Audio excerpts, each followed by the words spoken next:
Hola, bienvenidos a la tercera temporada del podcast Hablemos de Vino con Pamela Casanova. Este podcast está dedicado a difundir los temas relacionados con el fascinante mundo del vino. Estoy aquí para guiarte de forma sencilla y entre amigos. Atrévete a preguntarme todas las dudas que tengas al respecto. Aunque creas que son tontas, no lo son. Aquí estoy yo para guiarte y juntos disfrutar de lo que nos ofrece el fascinante mundo del vino. Bienvenidos. Hola, bienvenidos al podcast. El día de hoy vamos a hablar sobre los vinos de Oregón y voy a tener la cata del vino blanco Riesling de la bodega Brooks, así que vamos a iniciar con este episodio. Me gusta muchísimo hablar de los vinos de Estados Unidos y más por todas las regiones que empiezan a tener un poquito más de presencia justamente en México, y esta obviamente va a ser una zona que ya ha tenido presencia, se conoce, pero no todos los vinos de esta zona van a estar disponibles, pero vale muchísimo la pena, está muy fácil conseguirlos y bueno, pues, ¿por qué no? Hay que probar algo distinto de Estados Unidos para salirnos un poquito de la zona de Napa, las zonas como más populares, más comerciales, o que tal vez ya estamos como un poquito saturados de tener las mismas regiones, las mismas variedades, cambiando un poco los estilos, y así que me fui un poquito más hacia la parte noroeste de Estados Unidos. Justamente esta zona se le conoce como, pues, de cierta forma, que está bien situada, bien ubicada en unos hemisferios que pues más o menos están a la misma latitud de la zona francesa Borgoña, muy famosa, así que comparten más o menos estas latitudes entre los 42, 46 y algunas vides, bueno, pues aquí en la parte del hemisferio norte, donde estamos hablando, pues van a tener que crecer justamente en estas latitudes de los paralelos entre los 30 y 50 más o menos, para obviamente tener un buen desarrollo de la vid. Pero algo también muy importante, que justamente en la zona de Estados Unidos, en la parte noreste, también es muy popular la parte de la cadena de la zona de volcanes, y también es conocida como la zona del Anillo del Fuego, y muchísimas otras cosas geográficas también son muy reconocidas en esta zona, y obviamente lo vamos a ver reflejado en los vinos, como en muchas de las otras regiones que tienen muy buenas características geográficas, de naturaleza, etcétera. Aquí justamente en Oregón vamos a tener también distintas AVAs, como ya sabemos que Estados Unidos tiene estas formas de dividir, de clasificar, de regular ciertas regiones dentro de solo un estado. Y obviamente Oregón no va a ser la excepción. Aquí vamos a tener muchísimas AVAs, bueno, no millones, pero sí varias. Y la zona de cierta forma más importante, donde vamos a encontrar más bodegas, más hectáreas de plantación, etcétera, va a ser la zona de Willamette Valley. Aquí vamos a tener la zona como más importante. A la par de esta zona se encuentra otra región que se llama Southern Oregon, que empiezan a tener también presencia con sus AVAs.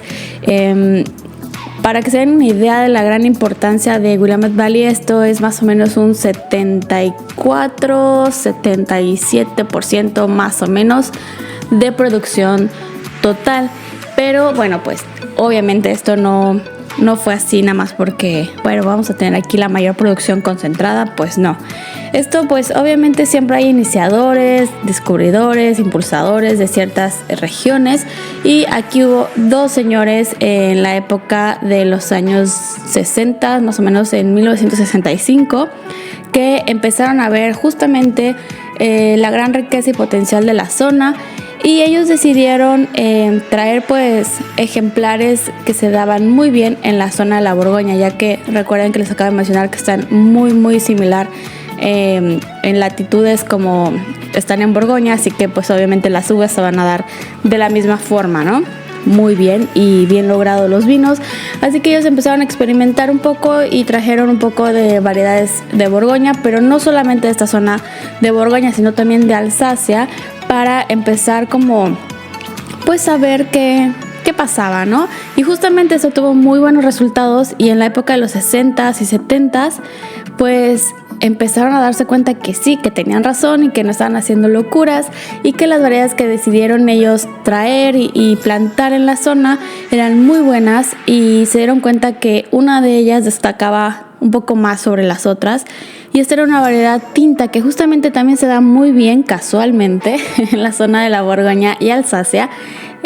Justo es una variedad tinta que se llama Pinot Noir, que ya he hablado también muchísimo de esta uva. Creo que tengo por ahí algún episodio dedicado a la Pinot Noir, pero bueno, esta uva recordemos que es muy delicada, es muy especial, muy picky, no le gustan los extremos, quiere como ciertos suelos, ciertos climas para que se dé bien, y si no, pues no se da.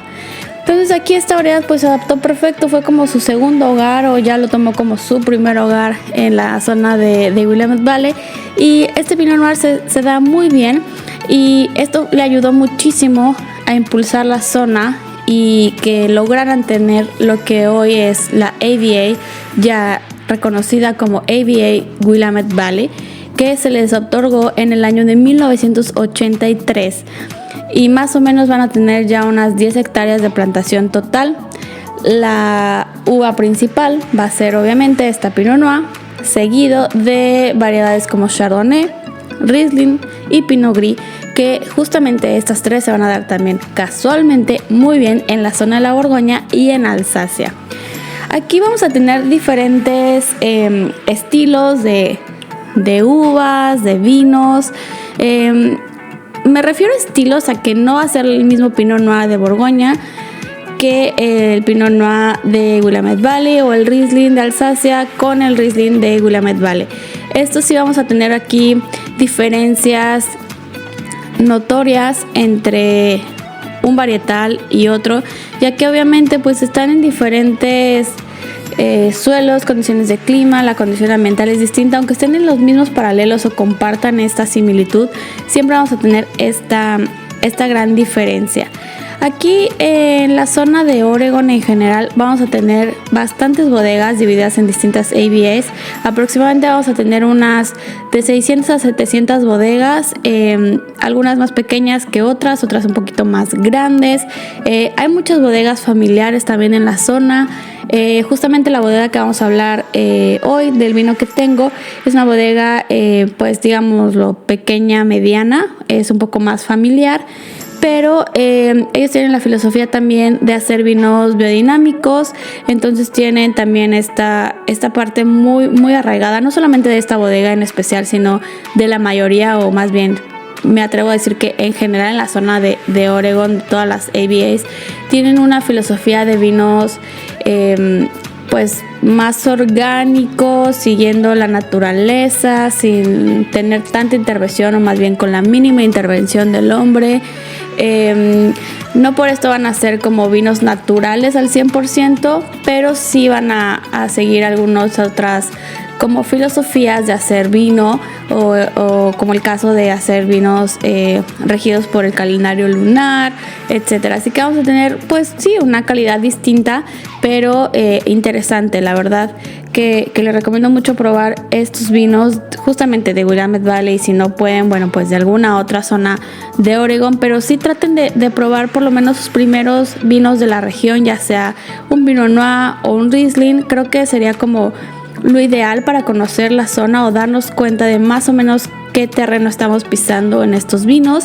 Y bueno, esas son como mis recomendaciones. Ya ustedes sabrán si me hacen caso con esta recomendación o prueban alguno otro distinto, pero sí creo que es muy bueno que empiecen por ahí. Otro dato también como interesante, que justamente en el año de 1965 la primera plantación ya un poco más grande de Pinot Noir se dio gracias a que algún grupo de estudiantes de la Universidad de Davis estaban justamente pues viendo qué onda con estos varietales, y empezaron a ver que pues sí, que era muy bueno. Entonces gracias a estos estudiantes de la Universidad de Davis pues empezaron a ver que el Pinot Noir aquí iba a estar muy bueno. Empezaron a voltear muchos productores, muchas bodegas, todos ahí como un poquito nerviosos de qué va a pasar, de que sí o no se va a lograr pues tener una buena producción, y se logró. Hoy en día vamos a tener justamente distintas AVAs que más o menos el estado va a contar con 18 regiones productoras, que todas estas se van a conocer, como les menciono, como AVAs. Así que vamos a tener este número y pues ya saben, lo principal es Pinot Noir, Riesling, Chardonnay y Pinot Gris. El suelo aquí vamos a tener también unas características importantes, ya que no es totalmente plano, llega a tener algunas como pendientes, como alguna especie de formación de colinas, que estos pueden llegar hasta los 400 metros. También estas como irregularidades en la planicie, y si están más como empinadas o más paraditos estos suelos, va a aportar más complejidad. Recuerden que el suelo está compuesto de distintas capas de materia orgánica y todo esto pues le otorga complejidad al vino. Aquí vamos a tener esta pues gracia de la naturaleza que nos da esta complejidad en los suelos, y también los climas. Vamos a tener un factor muy importante que es la amplitud térmica. Vamos a tener diferentes temperaturas, van a ser más frías o más cálidas, más templadas durante el día y la noche. Vamos a tener suficiente calor para el día para que las uvas empiecen a despertar y empiecen a trabajar, y durante la noche pues la temperatura va a bajar bastante. De cierta forma los va a refrescar muy bien, van a descansar, van a concentrar todos sus nutrientes, y esta parte de la amplitud térmica también la vamos a ver muy presente en la calidad del vino y en las características aromáticas y gustativas. Algo también muy importante es que justamente gracias a esto las uvas están pues casi en su punto para tener una maduración perfecta, y aquí la cuestión de agua, no hay extremadamente una cantidad muy grande.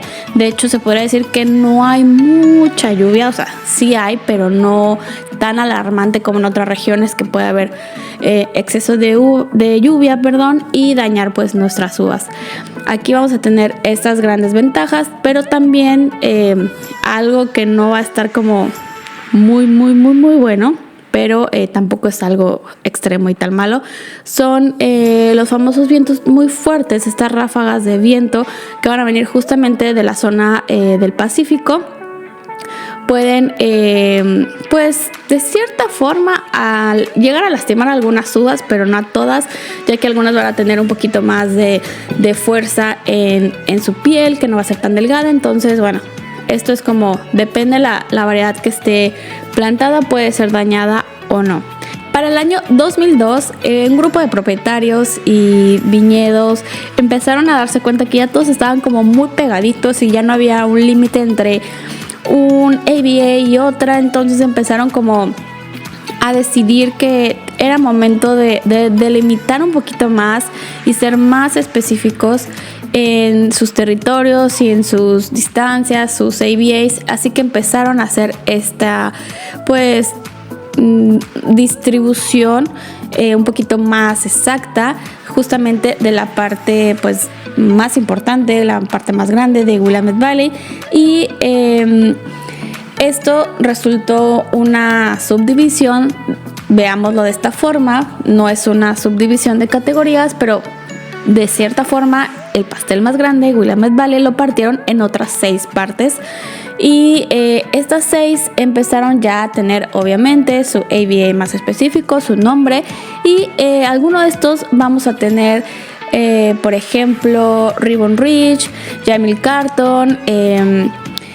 Justamente ahorita me estoy acordando de la zona donde vamos a tener el vino, que es Elola Amy Hills, así que vamos a hablar también de esta zona a grandes rasgos, pero forma parte de Willamette Valley, entre otras. De hecho les voy a dejar por ahí el post de todas las AVAs. Después voy a conseguir alguno de estos vinos más en específico, también para compartirlos, comparar un poquito, a ver qué diferencia hay de la zona más grande a estas zonas más específicas. Y Pasando a la cata de la semana, vamos a tener el vino blanco de la bodega Brooks, justamente de la zona de Oregon, de la ADA Willamette Valley, de la zona un poquito más delimitada, más nueva, y Hola Amity Hills. Vamos a tener este Riesling Sweet que está muy interesante, la verdad. Sigue esta filosofía de vinos biodinámicos. Me llamó un poquito la atención que para ellos era como llamarlo Riesling Sweet Pea. Ahí en su página pueden encontrar un poquito más de información sobre este estilo. Hacen muchísimos otros vinos. Decidí probar un Riesling porque ya había probado bastantes como Pinot Noir, no justamente de la zona de Oregon o de Willamette Valley, pero quería probar un vino blanco y bueno, pues esta fue la opción y justo quedó para el contenido de este episodio. Y voy a compartirte mis notas de cata. Bueno, pues en vista es un vino con una tonalidad amarillo dorado. Es un vino limpio, brillante. En nariz tengo un poco de las notas de durazno, de flores blancas. Hay algunas notas como de caramelos, como de azúcar caramelizada. También las notas que recuerdan a las piedras, a la parte mineral. Y hay alguna nota como un poquito marina, como aún no la identifico a primera nariz qué es, pero me recuerda a algo del mar. Tal vez podría ser algún crustáceo o simplemente la zona salada, la parte mineral pues del mar, de la arena, algo ahí como muy de mar, no tanto de playa, sino como del océano justamente. En la parte de nariz y en la parte de boca es algo muy interesante. Es un vino que tiene unas características de ser ligeramente dulce, no es muy empalagoso, tiene una buena acidez. Sin embargo, me salta muchísimo estas notas como más caramelos, más de piña, un poquito más madura. Aquí ya no siento tanto la nota del mar, sino me queda más las notas de recuerdo a piedras, a minerales. También creo que está bueno decirlo que aunque la etiqueta diga sweet, yo sí creía que iba a estar como muy dulce, pero no, está como ligeramente dulce y la acidez le ayuda muchísimo, lo balancea, lo equilibra perfecto. Así que bueno, pues es un vino que no es tan liviano, no es tan ligero como se pudiera pensar, pero esto ayuda muchísimo para poder maridarlo, pues algo interesante, algo distinto, y le va muy bien un pollo al curry, esta comida asiática, justamente algo más especiado. Yo lo probé justamente con estos curries y le fue muy bien. Así que creo que la comida asiática y justamente este Riesling, aunque sea en versión sweet, le va muy bien. Así que creo que yo me quedo para maridajes con comida asiática en todas sus versiones, porque tienen esta gran ayuda de que las especias pueden ser un poquito más dulces, pero también un poquito más picantes. No un picante que moleste, sino un picante más de calor en boca, y lo va a equilibrar y lo va como a limpiar bien estas notas dulces del mismo Riesling sin ser un vino espumoso. Entonces creo que es algo muy bueno que se puede destacar de este vino. Y pues sí, creo que solamente con algún platillo asiático le irá muy bien este maridaje. Y bueno, pues esto ha sido todo por el tema de la semana. Me gustaría leer tus dudas o comentarios, y por supuesto de qué otros temas te gustaría que platicara aquí con ustedes en el podcast. Nos escuchamos la próxima semana. Los invito a que me sigan en redes sociales, en donde seguimos en contacto. En Instagram me vas a encontrar como Pamela Sommelier y en Facebook como Pamela Casanova Sommelier. Nos escuchamos en la próxima. Bien, abrazos.